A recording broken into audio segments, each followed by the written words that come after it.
Thank you for watching those ads and sticking with me on this Wednesday? Wednesday night for me, anyway. We are into a TvT, actually, so I typed in chat, but change it, I guess, here. It does say Jim versus ByuN is next, and I do believe they play all the matches, so I don't know what happened. I don't think Jim is just, like, out for the day, but it could be wrong. I don't really want to do the math for the groups right now. Maybe after I get these intros done. In the bottom right on Echo, it is the red Terran, Kelazhur. In the top left is the blue Terran, he's ByuN. Alright, so what are the standings, I suppose? That's the way that we can do things. Kelazhur beat Jim. Dark beat Jim. So the thing is that Jim is... Oh, whoops, I forgot to turn on... That's what we're missing. There we go. Jim is absolutely out of the group. Absolutely. He is no chance of actually getting second place. Or third. No, could he get third? I'm not sure. Yeah, if he won versus ByuN, it'd be 1-2, and if Kelazhur lost, it'd be 1... Yeah. So it's eventually get third, but the point is, like, they're still both out. So he's totally out. Dark actually just lost to ByuN, so the scores haven't been updated quite yet, but Kelazhur versus ByuN. Kelazhur is currently 1-1, Dark's 2-1, ByuN's 0-2. Kelazhur would have to win versus ByuN, so ByuN would be at 2-1, Kelazhur would be at 2-1, Dark would be at 2-1. I think, and then they'd have to go through map scores to see who would actually get the spot. Yeah, if someone else wants to do that math for me, that'd be great. The point is, we're watching the TvT right now, and not to jinx the guy again, but Kelazhur has shown strength versus what you would see as much better opponents before. You know, you see him versus ByuN in a TvT, and you're like, well, ByuN's just gonna slap the hell out of this kid and just be like, wow, what are you doing, man? But not necessarily. Like, Kelazhur has held his own in tank battles, especially. So, I don't know. I said that last time versus Dark, and then he got 2-0 with all in, so don't want to jinx him too much. But it is going to be one base versus one base for now. It seems to be the more popular way to play with this recent patch. It was a way you could play. Like, 50% of your games could be this, and another 50% would be one max expand, or maybe like a proxy. Reaver, am I right, guys? TvT, yeah. But it wasn't the only way to play, but it seems like in the last week, it's only been one base openers, just one base openers, and especially the special change-up, the specific change-up is a faster Banshee.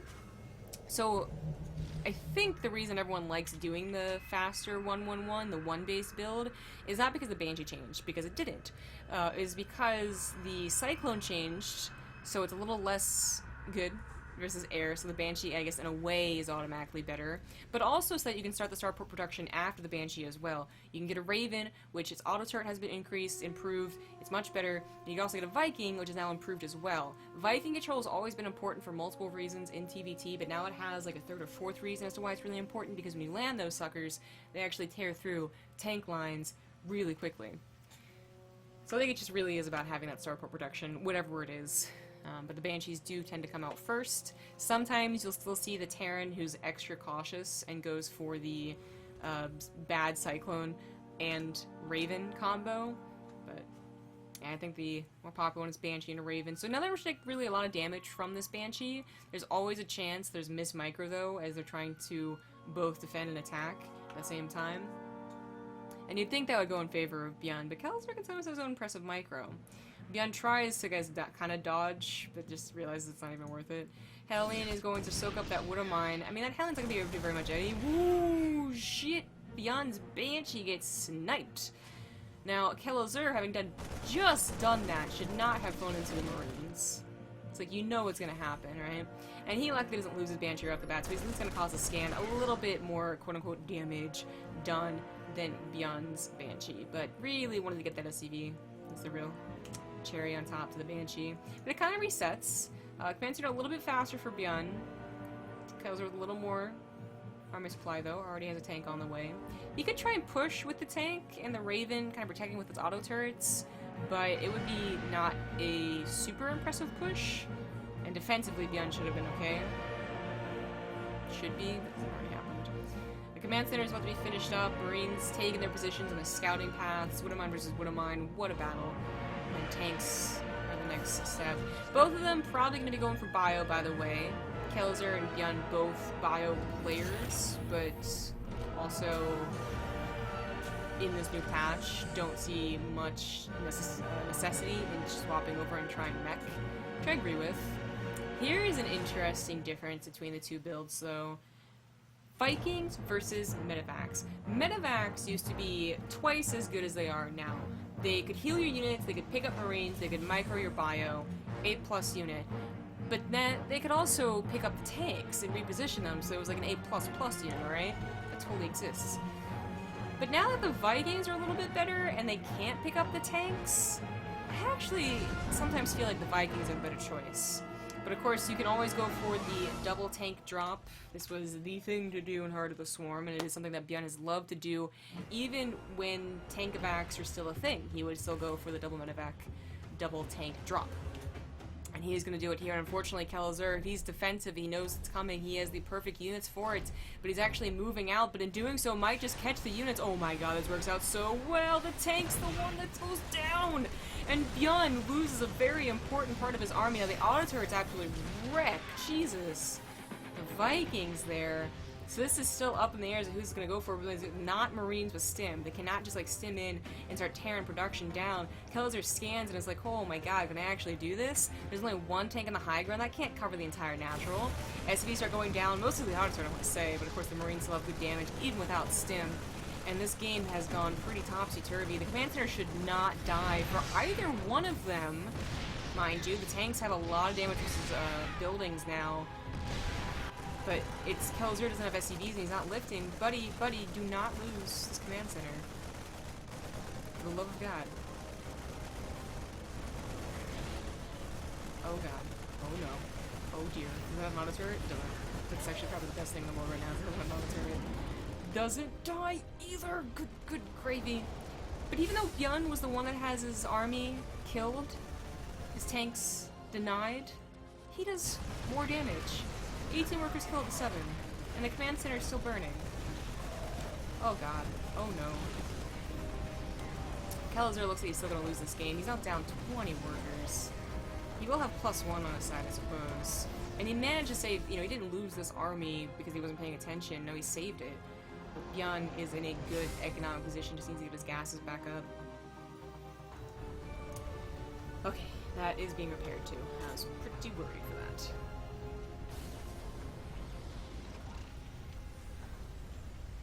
Medevac? You gonna leave? Just gonna chill there? Just gonna chill. Just gonna chill and die.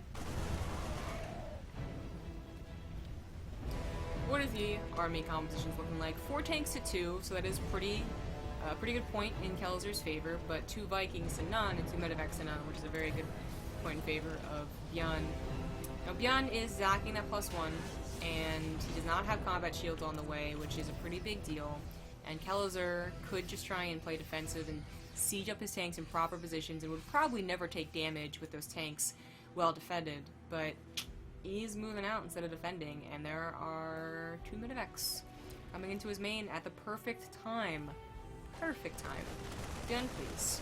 3rd TC could be denied by Kelazhur, but unfortunately his main command center and SCVs are going to be denied now with Marines that have stim. Going to go for the combat shield. That's denied. Scan of the front sees 3 tanks, and that's probably going to be enough defensively.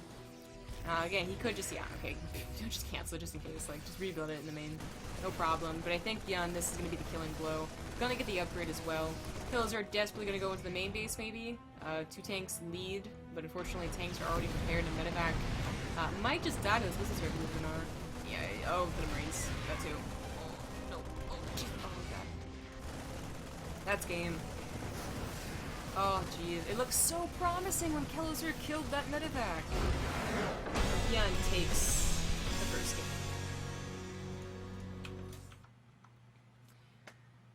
Oh, boy.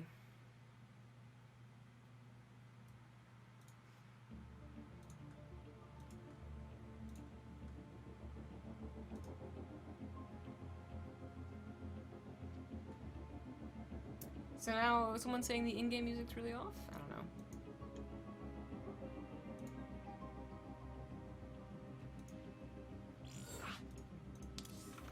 And be clear, is it the music or is it the sound effects?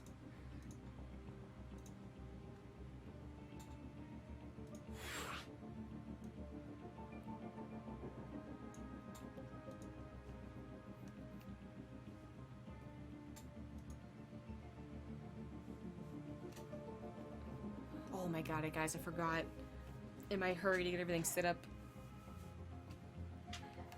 while I was getting off the train and going to my apartment, I was right behind some woman that had the cutest little kitten inside a kitten carrier, guys. Like, it was a, like a Siamese cat, I think, right?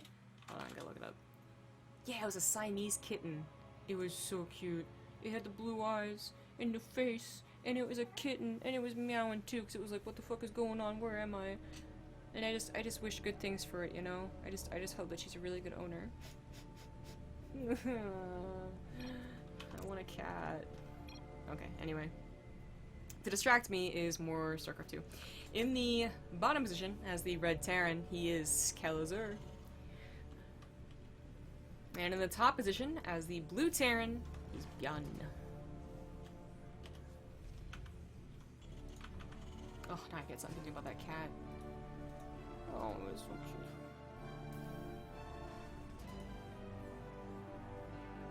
Anyway, that last game got very topsy-turvy, and it looked like it was going to favor Kelazhur after killing 2 tanks and a very important tank drop.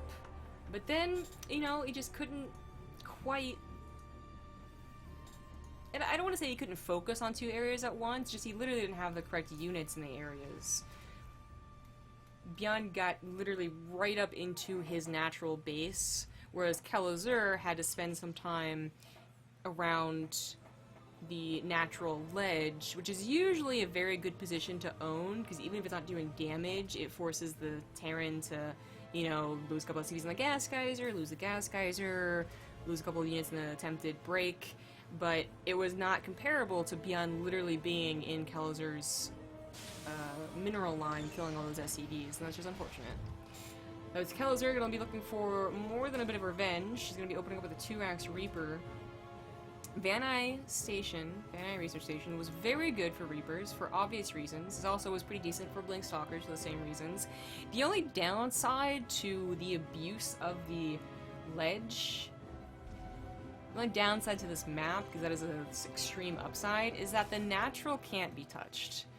Whereas on Frozen Temple, again, that is the, you know, Holy Grail, the Reaper map, you could have a lot of ledge, as well as abuse natural main, natural main, natural main. You can't do that on BaseTradeTV Station much at all, but you do have a lot of ledge to work with, so they should never be able to correctly predict where you're hopping up with those Reapers.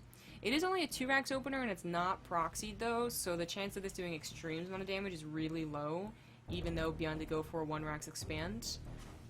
He should just have, you know, a good enough defense basically with the first Reaper, and then buy enough time for Hellions. Because he did kind of go for one of the quote-unquote greedier openers. Like, he didn't go for a second Reaper, basically. If this was proxy Reapers, ByuN would probably already be dead. Especially if it was 3x proxy. But the one Reaper, as long as it's paying attention, and it is, buy time, wait for that Hellion, wait for the Marines, and he will have a very well-timed starport to make up for all of this. Even if it is being delayed right now.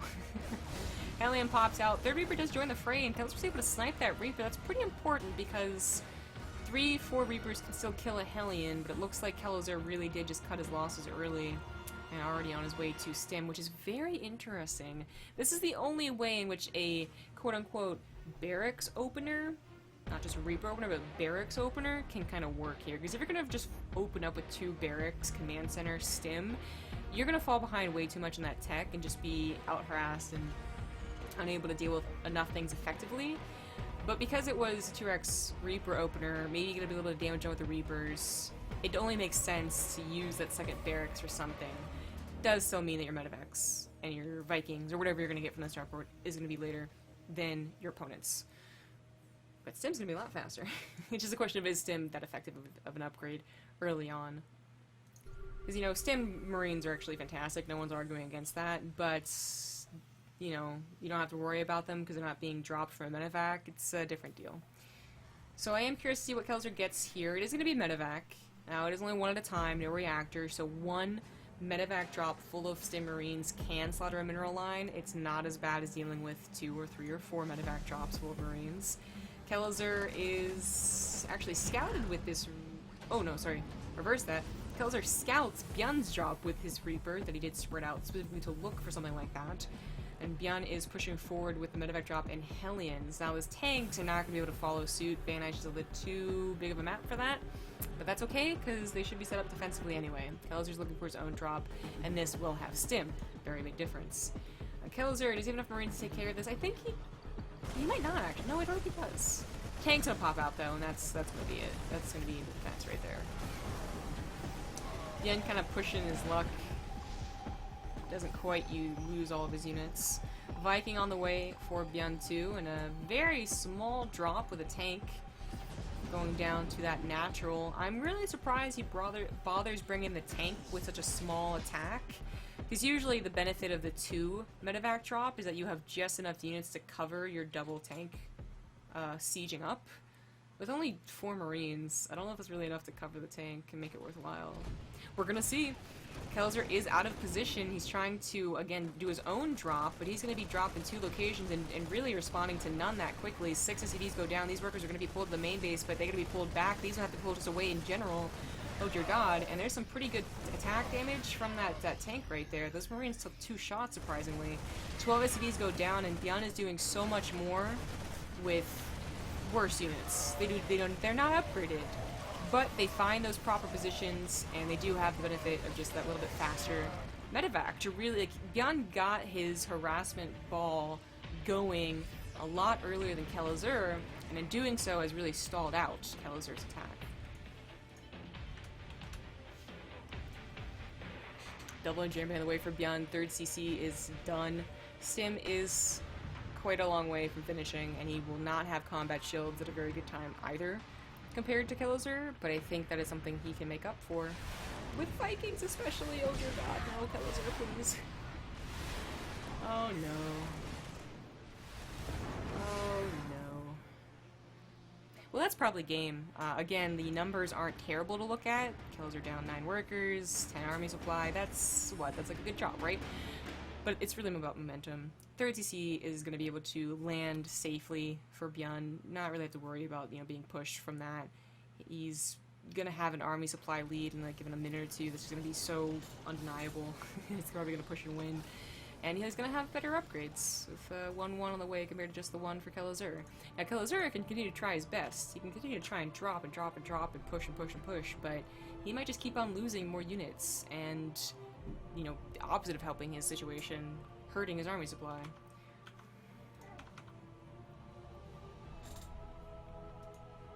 This has not been a great game for Kelazhur.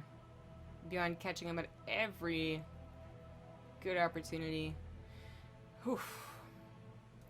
ByuN not taking his 3rd base too quickly. There we go. I was waiting for that.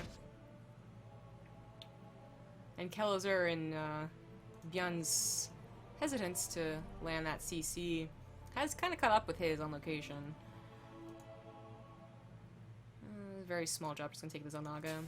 Marines find the 3rd base, but chances that it's sniped, very low. If this was a double medevac drop, I think it actually could be sniped. These units have the tank to fall back to. That's kind of what ByuN was hoping to bait him into. The SCVs get there in time. Middle turret ring is totally viable, especially on this map, but also in ByuN's good position where he's gonna have surplus minerals. He knows he's in a good position over Kelazhur. And as soon as his combat shields are done, which he has not started yet, and his upgrades are done too, ByuN should be pushing. Vikings gonna look for any medevacs going out and attacking, or also for any of the Vikings of Kelazhur, which Kelazhur has not bothered investing into. And this is kind of a big deal, because I already talked about Vikings had their place, still do have their place, for all the same reasons as the last patch, for being useful, especially when the supplies are still relatively low. But especially now that they can land and wreck armored units, it's good. Mechanical units. Which one was it again? One of those ones. They can wreck tanks, alright? Then they're really good to have. Perfect scan to see where Kelazhur is moving into, and he's just going to reposition his tanks a little bit.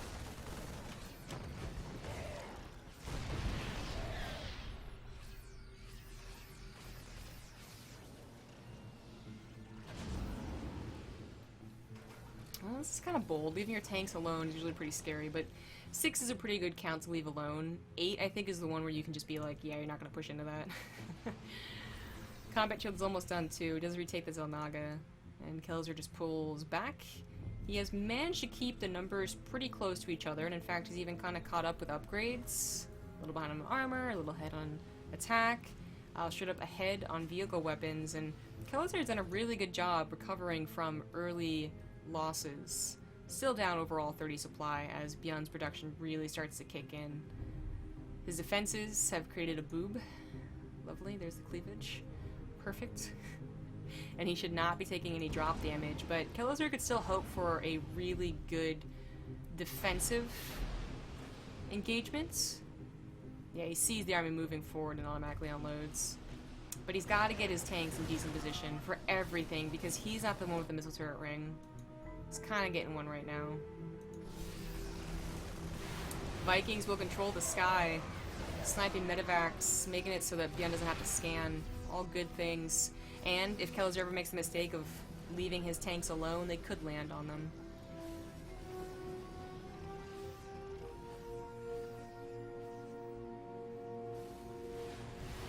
The medevac's gonna go down, maybe? ByuN is encroaching on what is a building 4th base. Kelazhur might regret building it there. If ByuN's able to push up any farther forward, there he goes. He actually gets the siege up later, but has 3 tanks and the vision, so... Ooh, tank sniped by the Marines, nicely done by Kelazhur.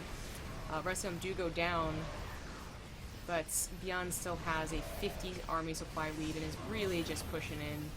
He's got a huge army back at home that could be rallied forth here. He could probably sandwich Kelazhur to death. Oh, nice little drop. Oh, just kidding. It would. Nope, that didn't work. I like the idea. Oh, this is a huge army. Sometimes we have the Zerg music in the back, don't we? It's weird. ByuN thought that was a good idea, tries it himself, ends up killing 4 SCVs to the splash damage. What is this? Very low health Marine, dear God. Liberator's gonna be able to start encroaching too. Oh, free command center! You don't expect to see that just floating in the middle of nowhere. Freebie! Kelazhur is gonna try and be tricky and just run forward with Marines, not even medevacs here. You might have been able to snipe this base without the planetary. Base does go down, SCVs go down over here to Liberator. Oh, and over here. And this is going to, if it doesn't end up sandwiching Kelazhur, it can take out his production. So either way, good damage done, and Kelazhur just pulls back. Then taps out without an actual engagement. GG. ByuN takes the 2-0. And I think that secures him his spot. So maybe Jim doesn't have to play? Because ByuN just 3-0'd. 2-0 each. So ByuN's definitely first. Dark is 2-1, Kelazhur is 2-1, but with a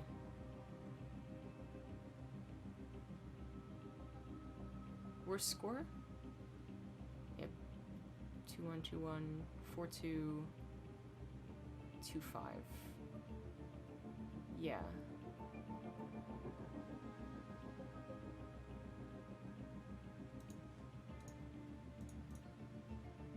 Oh wait, the last match is ByuN versus Jim, so they're just a little bit out of order.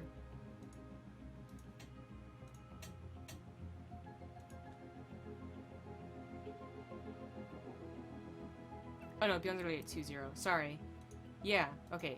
He's only at 2-0, 4-0 map score. Okay, this will be his last one. Alright, that makes sense then. So, can ByuN still get knocked out? I don't think so.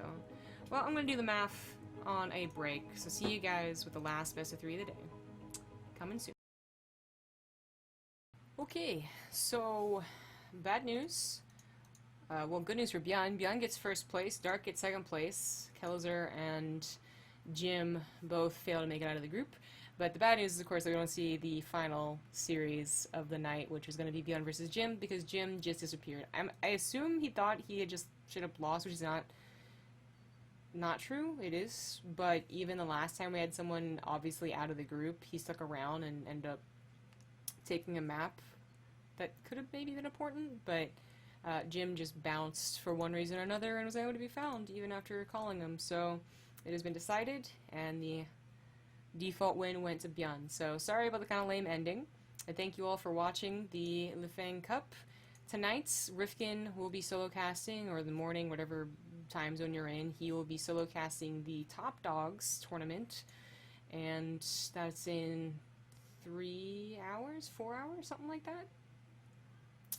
At least I think that was our plan. Hopefully I'm not wrong about that. Thank you for watching today, everyone. Thank you for the resubs and the bits and the donation. And let's just round out all the sponsors. Kind of a lame ending, so I'm a little thrown off here. But thank you to Chairs for Gaming. Use code BaseTradeTV for $20 off and free shipping. Yord Wood Watches is, we're doing a tournament with them, of course, but also great gifts for the holidays. You have no idea what else to get someone. That's really pretty nice watches, so go there, woodwatches.com/base. Corsair Gaming, as always, use all the peripherals, really good stuff. And last but not least, u2a.com, use code BASE, 30% cash back. And thank you all for watching.